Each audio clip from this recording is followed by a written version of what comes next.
have occurred recently, which have been the causal conditions for me to give this talk this evening. The first event is something that you may be familiar with, is if anyone has seen the press, a recent accusations and criminal case against a person who was claiming to be a monk, who was accused of certain criminal offences, and that case went to court, and he was found guilty. And the second event, which has passed recently, is on the full moon day, a few days ago. It was the celebration of Magha Puja, which is the celebration at one time in the life of the Buddha. There was a gathering together of 1,250 fully enlightened disciples of the Buddha, and they came together in one place spontaneously, without making appointment to come, and the Buddha gave a discourse and taught rules of training, discipline to the monks. And so this evening I'd like to use these two very opposite events to talk about the Buddha's teaching. And the Buddha actually described his teaching as Dhamma Vinaya, and I will explain these further as I go on, because it's very important to understand these, especially for lay people, to understand what is the difference between truth and discipline. And Dhamma, in the way the Buddha described it, is ultimate truth, and Vinaya, which is discipline. And the Buddha always described his teaching as a teaching of both truth and discipline. The discipline aspect is that thing which supports the mind to lead towards truth. It is the training. Just as when we come to, say, sit very quietly, if we want to have peace of mind, then firstly we have to discipline the body to be still, and then begin to discipline the mind by using a meditation subject to stay on one object. And then we have to discipline the mind to investigate truth, because the natural tendency of the mind is to be undisciplined. And this is why the Buddha called his teaching a teaching in truth and discipline, and he always described it that way. And very frequently we only hear about the truths, ultimate truths and ultimate reality. That's what we're interested in. But if that is not coordinated with this quality of training the mind, disciplining both speech and body, then it is impossible to reach those ultimate truths. And the extreme examples is when someone is undisciplined, then it leads to unvirtuous conduct. The purpose of discipline is to develop beautiful behavior in one's speech, body, and in one's speech, to develop purified conduct, to purify one's actions. So it's based on loving kindness, compassion, generosity, goodwill, on sensitivity, and on a high level of integrity and morality. And to train one's speech and purify one's speech. So it is likewise. It is gentle speech, it is kind speech, it is based in truth, it is based in a sensitivity to the feelings of others, and it is worthy speech. And so I want to actually read a couple of things from this particular book, which is on the monk's discipline. And hopefully when I read this out, there's a number of points that I want to make. The first point is what the purpose of discipline is for in your own training, and also what the purpose of discipline is for in monks' training, so that you'll be able to discern what a good teacher and what, say, a teacher who's not behaving well should be like and is like.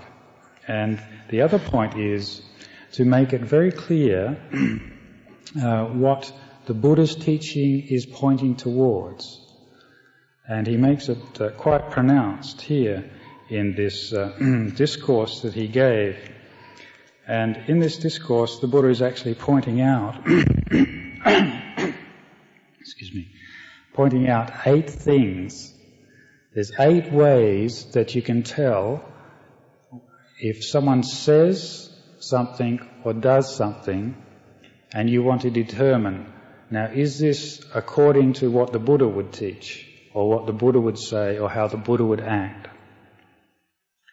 So it is 8 ways you can use as a guiding principle for determining whether that is true according to the Buddha's teaching, and also to ultimate truth. And he said, the qualities of which you may know, these qualities lead to dispassion, not to passion. So anyone who gives any teaching which leads to the arousing of passion, not to dispassion.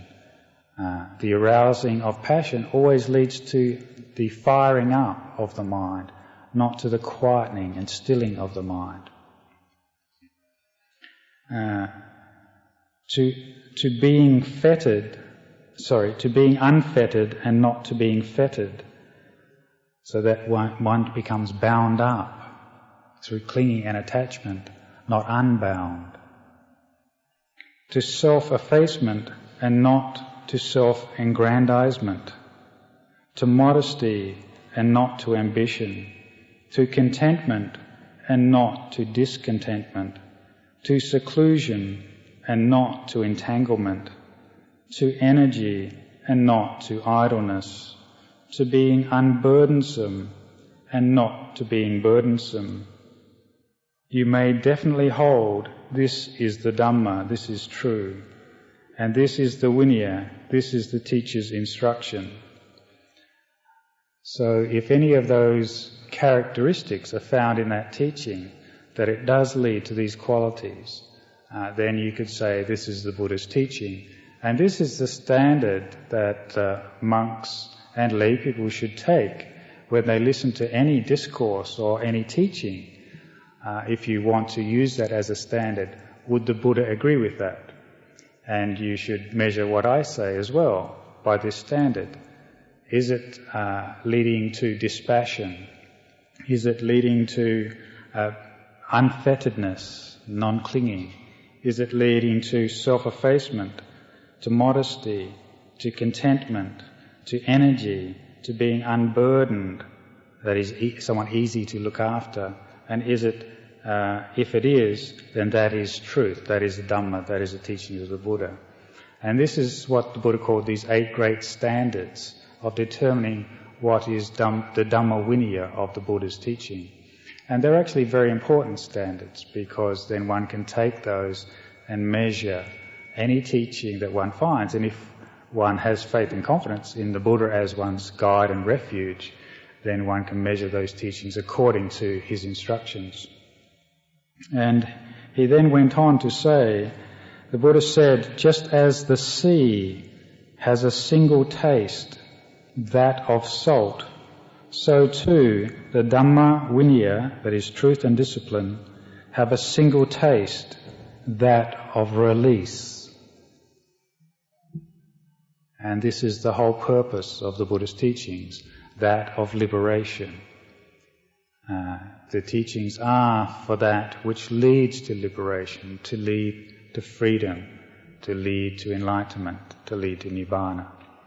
And that is the distinct taste of the Buddha's teachings.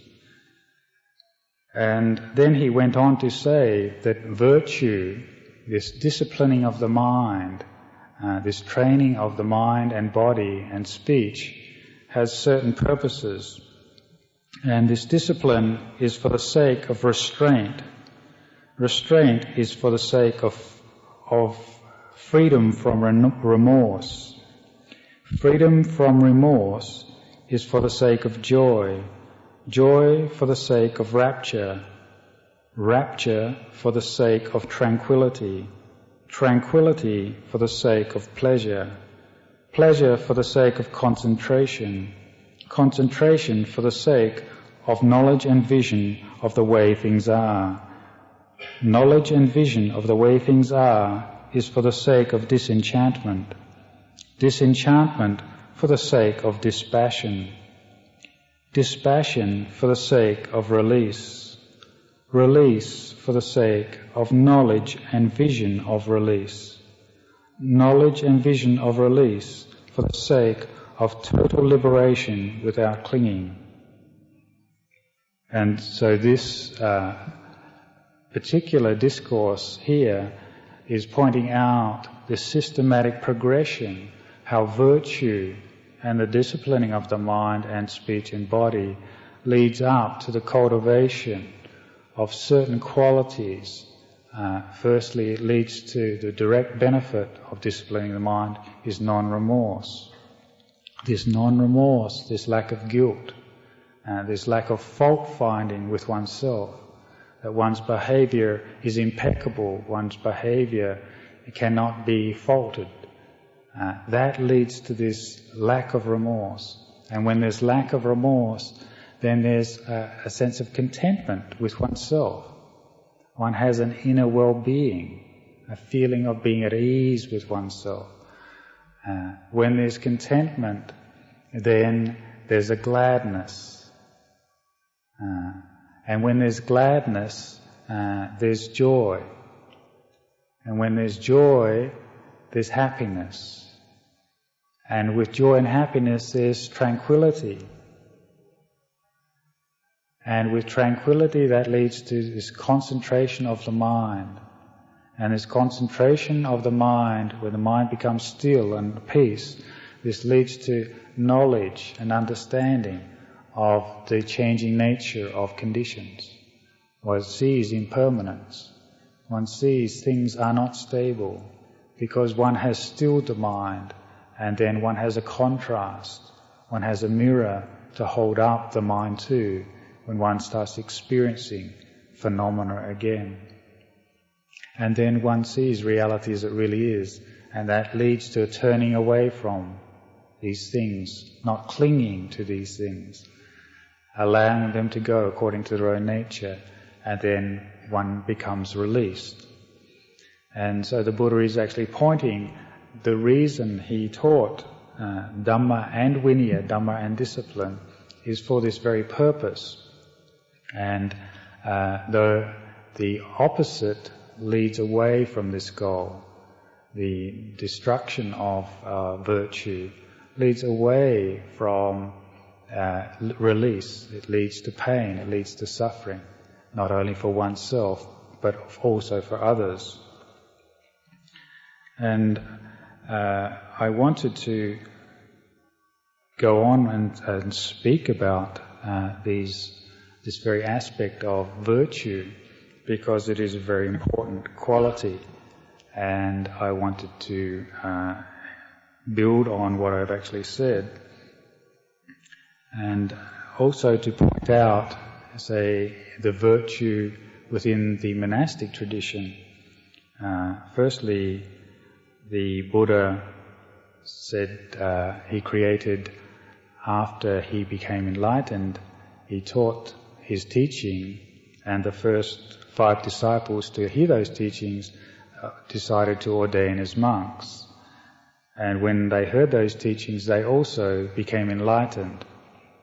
And so the first group of people in the world were actually, as monks, were fully enlightened ones. But there are 2 forms of monastic community, of monks and nuns. There are the fully enlightened, which is the Aryan community, and then there is the conventional monastic community. And and that means those members of the monastic order. Now, those members of the Aryan community don't actually have to be monks and nuns. Anyone who realizes truth, trains their mind with virtue, concentration and wisdom, and obtains liberation, knowledge and vision of the way things really are, that person is called an Arya, a fully enlightened one. And that person, whether they are ordained or not, is the true disciple of the Buddha, whether they're ordained or they're a lay person. Once they see the Dhamma, they are attained to one of the 4 stages of liberation, then they know the teachings within their own mind. They experience it for themselves. They know clearly that this is the path of liberation, and they have become liberated.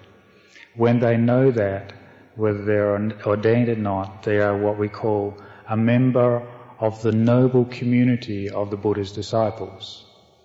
And by realizing that Dhamma, they themselves at that point have, through their practice, have emulated those teachings, and they have set the example that the realization of these teachings are possible, and that they then can not only be the embodiment of those teachings, they can be an instructor for others who want to walk the path, to realize liberation for themselves.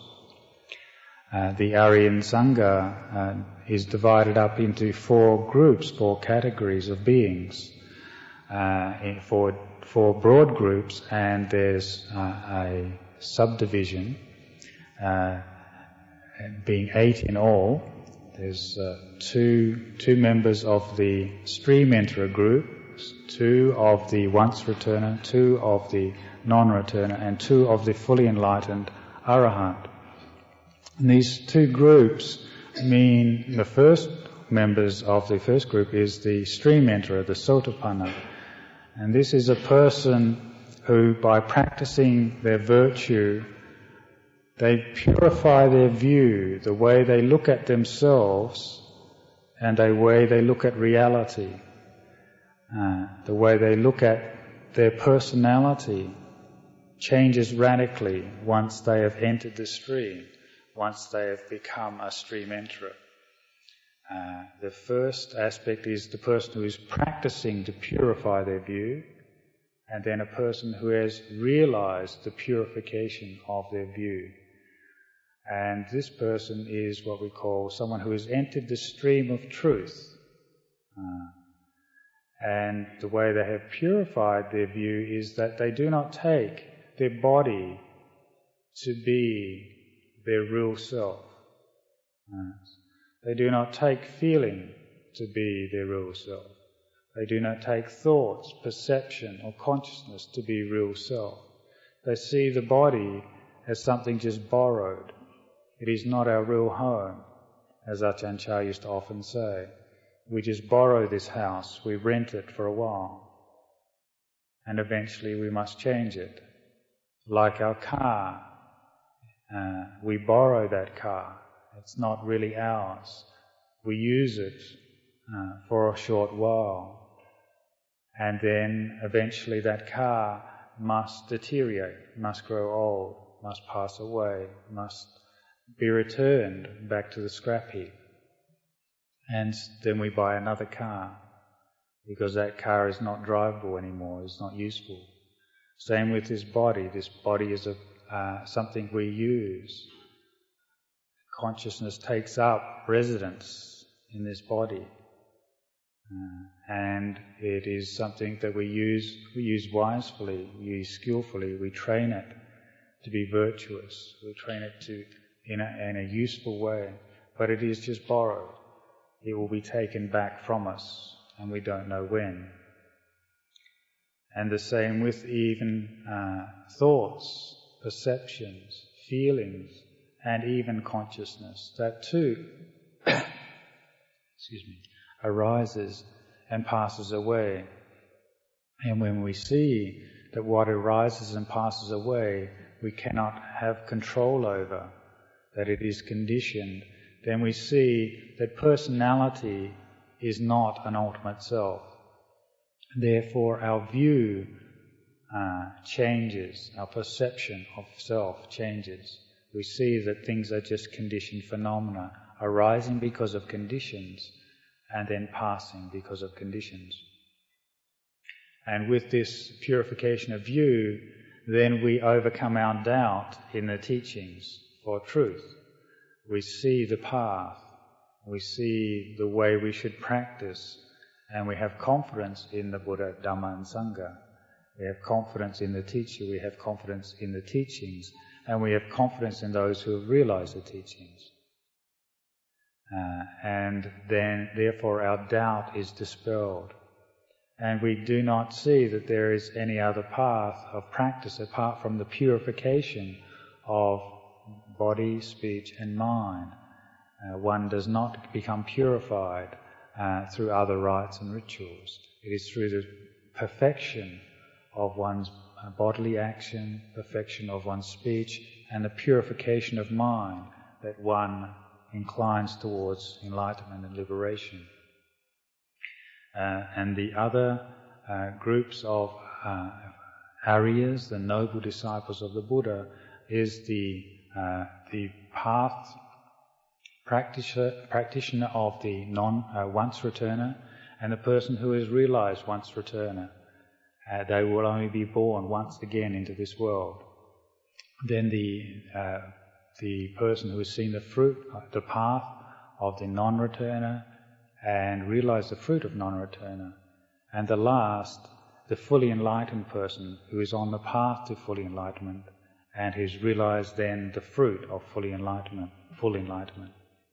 This last person is the supreme being in Buddhism. It is the pinnacle of human existence, is the person who is fully enlightened. And full enlightenment here means someone who has overcome greed, hatred and delusion in their minds. They have overcome greed, hatred and delusion so that they can never arise again. And we often see how easily greed, hatred and delusion does arise in our minds. Sometimes things going very well, and then a small thing happens and we see the power of aversion arise. We see the power of selfishness arise. We see the power of fear and confusion and doubt arise. And we realize we're still far from that. We have not cut off greed, hatred and delusion at its root, so it can never arise again. So this is the goal of the Buddhist path, the goal of the enlightened one, to remove greed, hatred and delusion.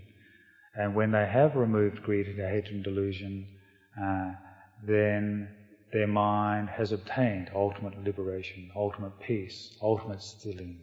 It's the cooling, it is the nibbana. And this is the person that the Buddha himself became. He transformed himself radically from an unenlightened human being, a normal human being with greed, hatred and delusion, through this training of body, speech and mind, to the fully enlightened, the arahata, the liberated one. And then he taught a teaching for all of us to also practice a path so that we too can free ourselves from the fire of greed, hate and delusion, so that we can be at peace, we can come to stillness. And the way he taught that was by this encouragement of the foundations for the path, that of virtue, then concentration and wisdom. And what I want to focus on tonight is the very foundation, that factor of virtue. And virtue in Buddhism is the foundation stone which all other good qualities are based on. And it's very important for us, if we're not obtaining peace of mind, to come back and look at our actions in our daily life. Why am I not at peace? And frequently it is because we have been careless with our speech. We are careless sometimes with our behaviour, and then that leads to regret, or it leads to remorse, and therefore happiness cannot arise. And the purpose of virtue is to cleanse the mind. It is to stop unskillful behaviour. It is to cleanse the mind of unskillful behaviour. It's to cleanse the action of body and speech, of hurtful or painful actions and speech. And this way we're developing a refinedness of the way we act, a refinedness of the way we do things, so that we're not inflicting pain on ourselves or others. And we're becoming much more in touch, and we're harmonizing our actions of body and speech so that it's coming from a place of goodness. It's not coming from a motivation of greed, hatred or delusion. Yeah. And I wanted to just actually bring up some points that I made and notes I made a few years ago on this subject. And I just wanted to point out that in Buddhism we actually seek answers to questions, and the point is to question. And it's important to ask, well, what is virtue? And, what's the benefits of virtue? Why keep virtue? What use will it be for me? And it's very important to understand that virtue in Buddhism is not from an outer authority. It doesn't come from, say, some supreme being saying, "Thou shalt not." The reason that one keeps virtue, and the reason the Buddha taught virtue, is because he saw some very profound and fundamentally psychological reasons for the benefit of keeping virtue. Not because someone else says one should, but because one sees the effect on the mind when one does keep virtue, and also the effect on the mind when one doesn't. So what we're looking at is the psychological effect of virtue. And this is something we have to contemplate and investigate and notice in our daily life. And this is very important to understand, that it is for these deep psychological reasons that there is a definite benefit, a definite psychological cause and effect relationship in keeping virtue, and then the wholesome states of mind and happiness which arises out of that. And also the opposite is true. It's also important to ask in what sense is something virtuous. And a virtuous action is something which is beneficial to oneself and beneficial to others and beneficial to both. Brings happiness to oneself, happiness to others and happiness to both. And it has the quality that it composes the mind. It settles the mind down, it brings the mind together. That's the quality of virtue. It is that thing which harmonizes and composes the mind. And it also has the quality of stopping. It's the brake. Just as our car, we have the accelerator and the brake. If we just have an accelerator, then that is dangerous. We also have to have the brake. And virtue is this quality of stopping that movement of mind to expressing itself through unwholesome actions of body and speech. Unwholesome actions of body and speech in Buddhism is usually taken from the basis of the 5 precepts, which many of you are very familiar with. That is, not destroying life with intention, not intentionally stealing, not intentionally causing offence with one's sexual behaviour where one's breaking a relationship of trust. For example, adultery, or not lying with intention, or taking drugs and intoxicants which confuse the mind. This is the basis of virtue. And the reason that we keep these is because these very factors ennobles the mind, it uplifts the mind. It actually is a foundation for profitable states, for wholesome states of mind. And virtue has the characteristic of cooling the mind down. And it has that characteristic of making the mind glad. And when there's a coolness and gladness there, then it leads to this sense of ease. And therefore one has this characteristic of not blaming oneself. There is no remorse, no guilt, as I said earlier. One of the big problems in our society is, for example, a high suicide rate. And often this problem comes out of a feeling of being frustrated, seeing dissatisfaction, not only in the world outside, but also within oneself. And this frustration and negativity leads to a desire to destroy, to get rid of, to bring to an end. And this is coming from the mind which sees fault. And the opposite is true. If there is this sense of gladness in the mind through virtuous conduct, that beautifies the mind, and one does not find fault with oneself nor the world. One knows, yes, there is suffering in the world, where one sees the pain, but one does not overly dwell on that. One knows also when to encourage the good. And as I said earlier, this case with this behaviour of this person who claims to be a Buddhist monk who has been put in jail very recently, I was talking to someone about this case, and I said, well, it's actually better to light a candle than complain about the darkness.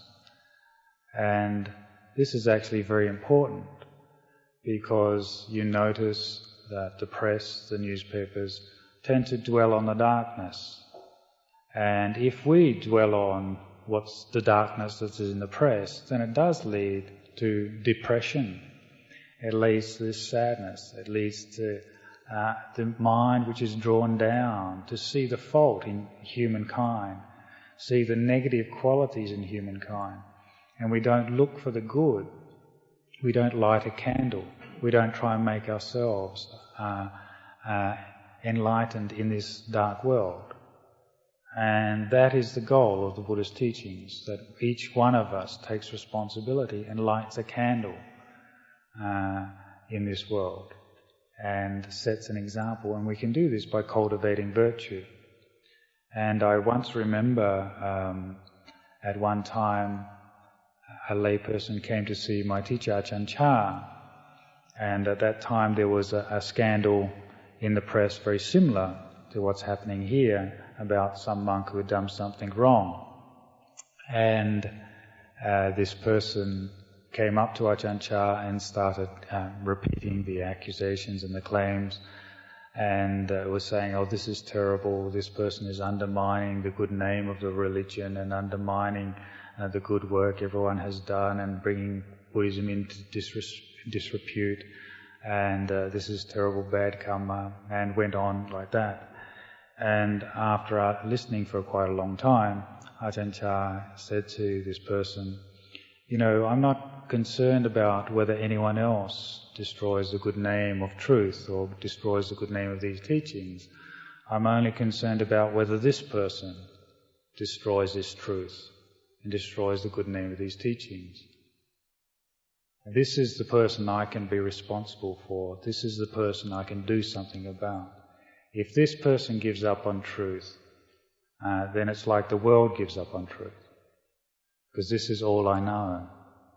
What other people do is not important. If I protect this person, and if I protect this heart, and this heart seeks truth, this heart develops virtue, this heart develops concentration, this heart develops wisdom, then at least in this person there is a light in the world, and truth is not destroyed from this world.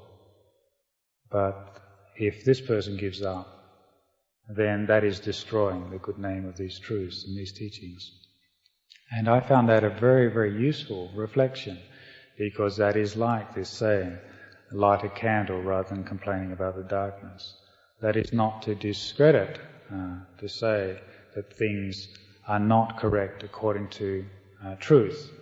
There has to be a drawing of a line of what is virtuous and what is not virtuous. And it's not that the Buddha did not comment and criticize his monks when their behavior was not virtuous. There are certain rules where if the monks broke those rules, they were expelled automatically. And that's part of the training. So he did not discredit it. But the emphasis is on also us. How can we develop and cultivate and train ourselves to purify our minds so that we too will be free from the ignorance of greed, hatred and delusion. Just as other people have greed, hate and delusion, we too have that. And we have to be very careful of painting everyone with the same brush, because actually when you look at the world with a bit more brightness in the mind, then you see that the vast majority of people are good and seeking good. The vast majority of people seek for what is going to bring them happiness, and they do not want to cause pain and suffering to others. The problem is not people, the problem is greed, hatred and delusion. That is what we call the defilements. They defile this naturally pure mind. And the Buddha actually said the mind is bright and brilliant, but it is covered just like the clouds cover the sun. The clouds move across the sun, then the sun loses its brilliance. The mind is clouded by greed, hate and delusion, and therefore it loses its purity, its radiance, its brilliance. And so the problem is not that the sun is not shining brightly enough, it is because the clouds have moved across. And we can do something about that. This is where we can work, and the way we work is by cultivating firstly this foundation of virtue. And the Buddha then said that there's actually a proximate cause for virtue to arise. The catalyst for us to bring out virtue is a sense of conscience.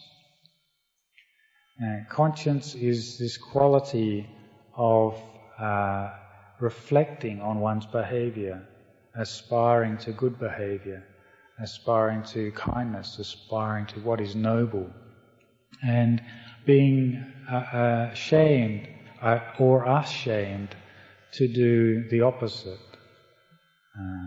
This sense of conscience is actually a guardian. The Buddha said it is one of the guardians of the world. It is what protects and leads to moral behavior and ethical behavior. And when one has a sense of not wanting to cause oneself pain and cause others pain, and that is deeply ingrained in one's perception and psychological attitude to life, then one will go through life in a much more sensitive and harmonious way because of this sense of conscience and reflection of what one does and says. And this is a very, very important foundation for virtue. And this conscience is what beautifies the mind. That's one of the things that the Buddha pointed out, is virtue is beautiful. And we notice that in people who are virtuous. We see fine examples of that. I've seen fine examples of that in the monks and nuns that I've known, even though they're very old. Yet they have impeccable virtue. There's a radiance there. There's a beauty there. It's inspiring. It's not a beauty of body, it's a beauty of mind. And that's something that human beings recognize. We recognize virtue in other beings. And we actually look out for that. It's a quality which I think noble human beings look for and seek for. And actually that's part of our problem. We get depressed when we don't see it in others. We don't notice it. And sometimes it's actually where we look and how we look, which is very important. If we want to see virtue, then we actually have to start to look for it. It comes from our intention, our motivation. It's very easy to see the faults of others. It's very easy to see the faults in oneself. Often we have to develop virtue by giving virtue its natural encouragement, which is attention. We have to pay attention to our kind acts. We have to take interest in our skillful ways of speaking, because these are skills that we can learn. We're not born with these skills. We learn them. We learn them from our environment, from our parents, but also from teachers, and also through training. We can learn to be more skillful in the way we speak to each other. We can learn to be more kind in the way we speak to each other. We can learn to be more appreciative. We can learn to be more loving. And we can learn to be more compassionate. This is qualities which are skills to be learned. And as we pay attention to these skills and encourage them, then they grow and become stronger. And as we give encouragement to them, then they mature until they become purified. And it's actually important to ask, well, what's the benefit of virtue? And the Buddha actually said that profitable states have non-remorse as their aim, non-remorse as their benefit. And as I read out earlier, the Buddha said that the benefit of virtue is that it leads right up to enlightenment. If one has developed virtue, then the mind is not remorseful, it's not guilty, doesn't find fault with oneself or others. And that in itself leads to gladness. That gladness leads to joy and happiness. That joy and happiness leads to tranquility and concentration. That concentration leads to wisdom and seeing the way things really are. That leads to dispassion. Dispassion leads to turning away. Turning away leads to knowledge and vision of turning away. And that leads to release and knowledge and vision that one is enlightened, that one has become a noble one. One has been fully liberated because of this cause of virtue. And it is very important to understand that virtue is the foundation stone. As Ajahn Chah used to compare it to a tripod. If you have 3 legs of a tripod, if you take one away, then the others fall down. Or this stick. There's 2 ends and the middle of this stick. But if I pick this stick up, it has to all come up. One end may come up first, but the middle comes up as well. And just like concentration and wisdom are not independent of virtue, so too the 2 ends of this stick are not independent of the middle of this stick. Doesn't matter how long this stick is, there is the 2 ends and the middle. And it's same with virtue, wisdom and concentration. The heart of the Buddha's path to liberation. They are dependent on each other and they arise up together. A person who keeps virtue is a wise person. A person who keeps virtue and has wisdom will also be calm and tranquil and peaceful. A person who is calm, tranquil and peaceful will have a natural virtue and therefore a natural wisdom. So these factors are very interdependent on each other. And for the fully enlightened person, they cannot break virtue.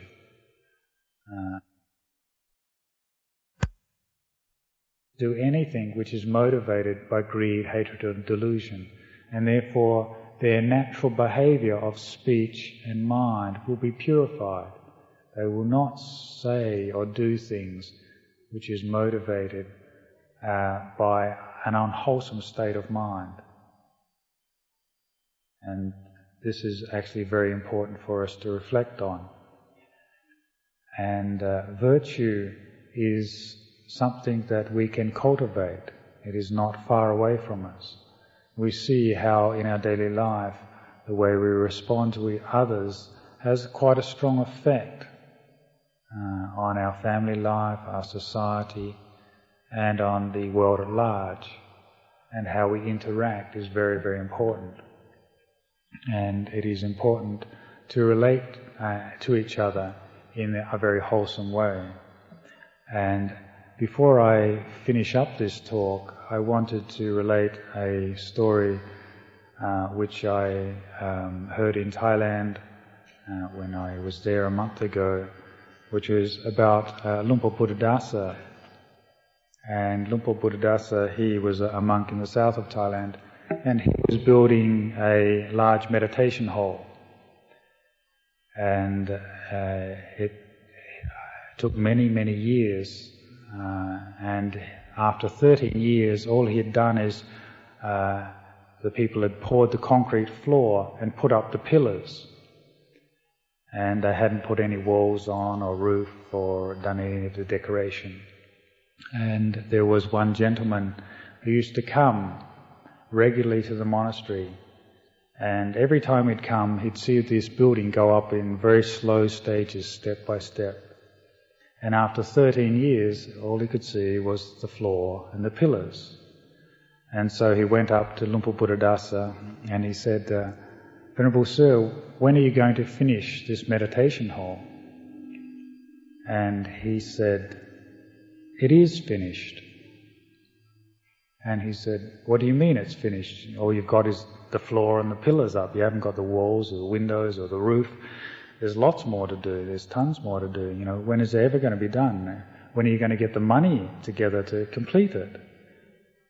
And Lumpur Buddhadasa says, "It is complete." And he said, "What do you mean it's complete? There's so much more to be done." And he said, "It's complete. What is done is completed." And I found this a very useful and very important reflection, especially for all of us here, to often reflect on what we've actually completed rather than looking at what has to be done. Because when we look at the mind that thinks what has to be done, what effect does that have on the mind? When we look at the mind with an attitude of what has been completed in our life, what effect does that have? And you notice that it actually has a very calming and soothing effect.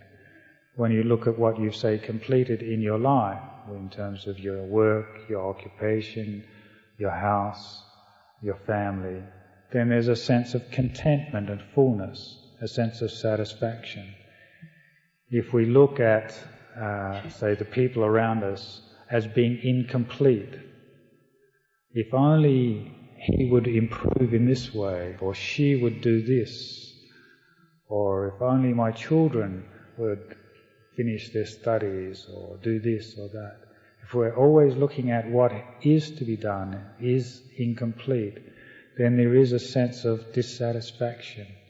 There's no peace. But when we look at what is complete, then there's a sense of well-being and harmony. What has been done has been completed. And it is also true in our spiritual practice. If we start looking at ourselves and thinking, "Oh, I seem miles and miles away from full enlightenment. Yes, there's no way I'll get anywhere near it. I'm a hopeless case."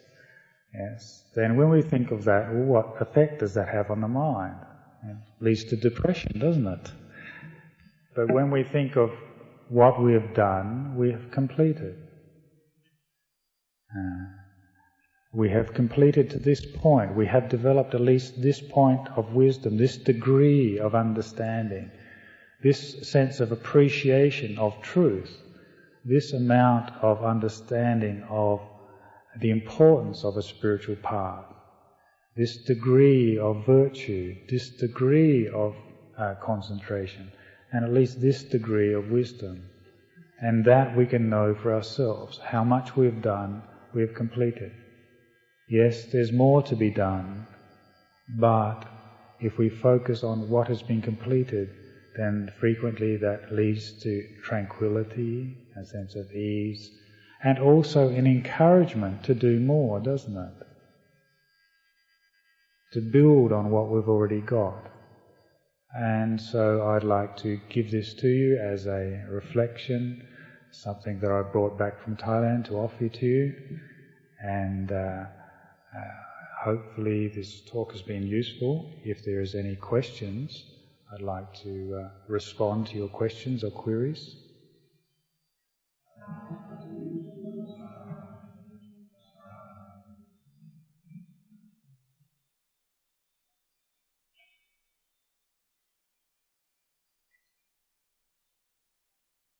Yes.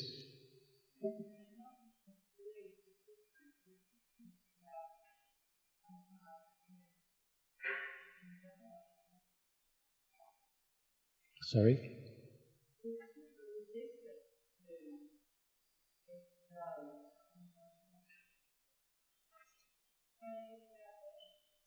Yes, that's actually the question, in case you didn't hear it, was that there's sometimes, frequently, a resistance to letting go. And this is very true.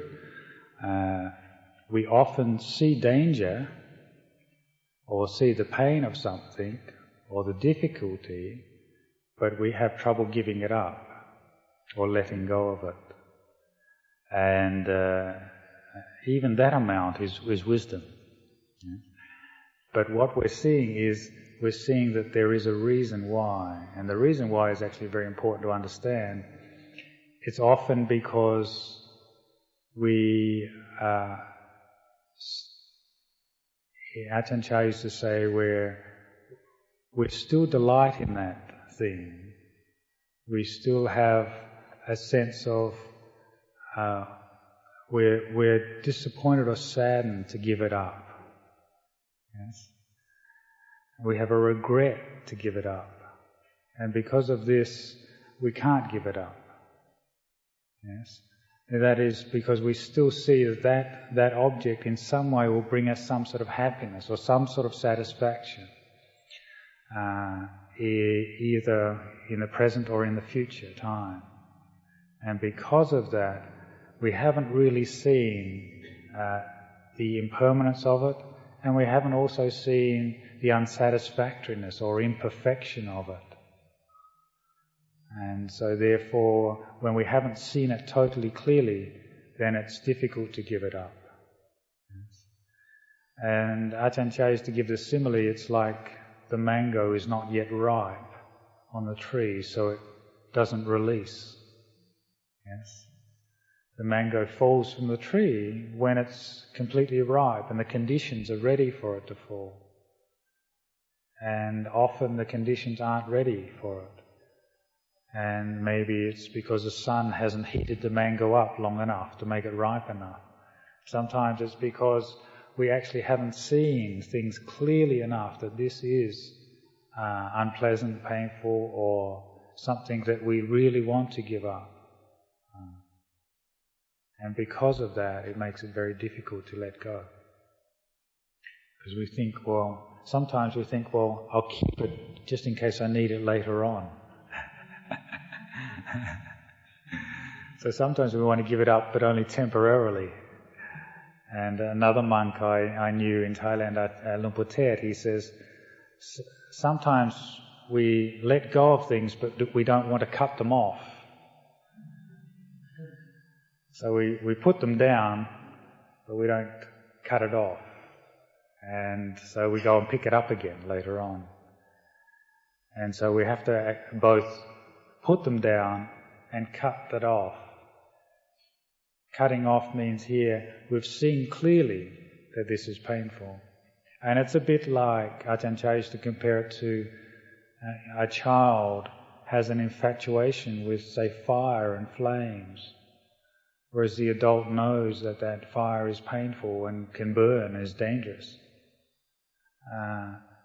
But, it doesn't matter how often we tell a child, because of its infatuation, even though it knows, Mum has told me it hurts, it's painful, it will burn me, it hasn't yet experienced the flame intensely enough. It's just felt the heat a little bit. But as soon as it gets burnt, then that leaves such a deep impression, then you don't have to tell that child any longer that that is painful. It knows instantly because it is experienced for itself. And often we are, in our daily life, we're getting close to the flame, we feel the heat, so we turn away a bit, but we're still infatuated. We go back to it every now and then.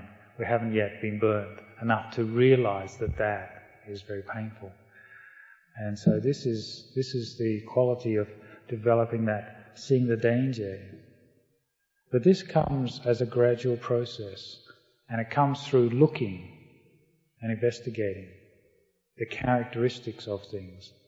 Are they really permanent? Will they really bring satisfaction? Can I rely on this? Is this me and mine? And when we start to see that more and more clearly, then we can start to give things up. And another very important point is, and this is important to understand, is you can't give up something if you haven't got some other form of happiness to replace it with. This is actually very important. Yes. If you have a strong attachment and you're trying to give it up, you need to have the carrot to encourage the mind to turn away, to seek something more refined or more happy, a supreme form of happiness. And you'll find that the Buddha's path is actually structured in that way.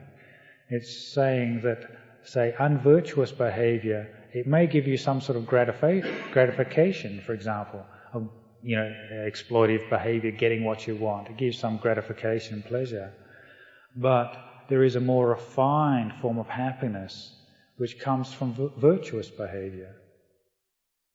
And then virtue, there is a more refined form of behaviour than just virtue, being a good person. And that is the happiness of a calm mind and a still mind. And there's yet again a more refined form of happiness than just tranquility, which is the happiness of wisdom and liberation.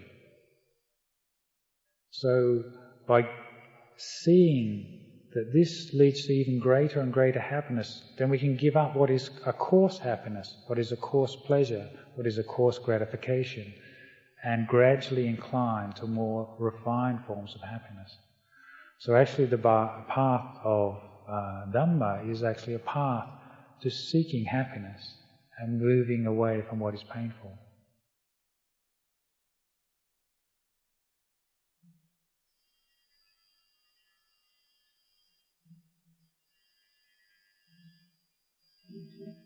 Just one point before we finish up, which is related to the topic I was talking about.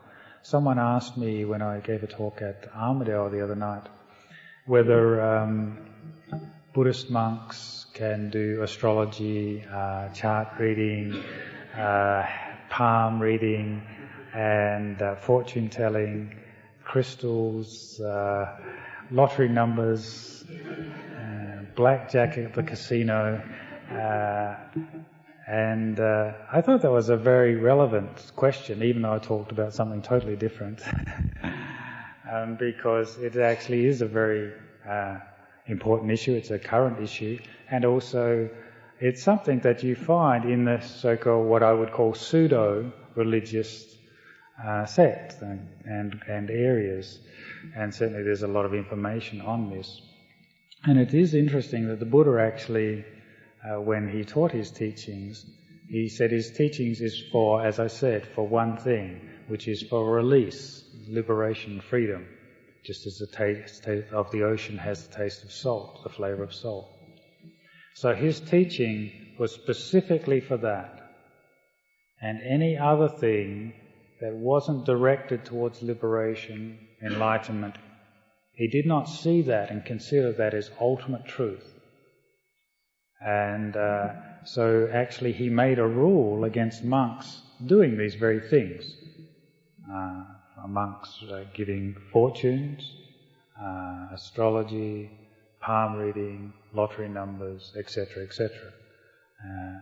Because he actually called them base knowledges, which means that maybe there's some half-truths in them, that yes, sometimes you can make predictions that may come true.